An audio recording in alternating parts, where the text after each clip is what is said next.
Suite et fin maintenant de notre série sur l'école d'art contemporain de Nice. La Villa Arson, la villa accueille plusieurs fois par an des artistes en résidence, des logements et des ateliers sont mis à leur disposition pour qu'ils puissent développer des projets. Et c'est le cas des deux jeunes artistes que Vanessa Koppen et Benoît Lotte ont rencontrés.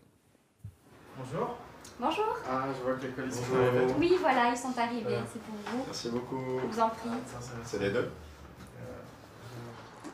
À chaque livraison, c'est la même impatience. Dans quelques jours, Cyril Verde et Sébastien Rémy inaugureront leur exposition consacrée au café.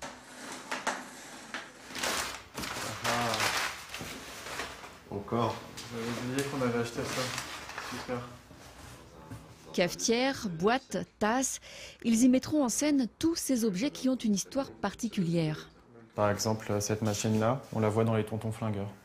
Celle-ci, on la voit dans un film qui s'appelle The Bucket List et dans la série télé Hannibal. Cette machine-là, c'est un moulin et il a servi à la fois dans les films Alien et dans le film Retour vers le futur à la fin des années 80. Les deux artistes vivent depuis plusieurs mois dans ce petit appartement dans le jardin de la Villa Arson. C'est ce qu'on appelle une résidence d'artistes, la mise à disposition gratuite d'un logement, le temps de développer un projet artistique. On est vraiment dans un cadre de travail et de vie qui est parfait. Ce qu'il faut voir, c'est que c'est fonctionnel. Enfin, les studios sont fonctionnels, mais qu'à côté, il y a en plus le contexte de la Villa Arson. L'architecture est magnifique. Et donc, rien que le fait de pouvoir se balader dans la villa, profiter en plus du soleil de Nice, parce qu'on ne vient pas de Nice, c'est vraiment un contexte génial. À disposition aussi les infrastructures de l'école, salles d'exposition et ateliers. Le plus, les étudiants eux-mêmes participent au projet des artistes.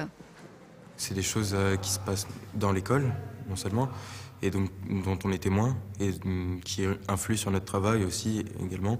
Donc d'avoir la possibilité de pouvoir participer, c'est vraiment une chance pour nous. Oui. En plus du logement, les artistes invités touchent aussi une bourse d'environ 4 000 €. La villa accueille ainsi chaque année une dizaine d'artistes en résidence, le plus souvent des jeunes en début de carrière. Un artiste qui est beaucoup plus installé dans la vie à tout point de vue n'a pas besoin de la structure de la Villa Arson pour développer un projet. Nous, justement, on offre à des jeunes artistes les moyens économiques, les moyens techniques, logistiques pour développer des projets. L'exposition de Cyril Verde et Sébastien Rémy sera inaugurée le 8 novembre. Ils en seront aussi les guides et seront logés pendant toute sa durée dans le même appartement.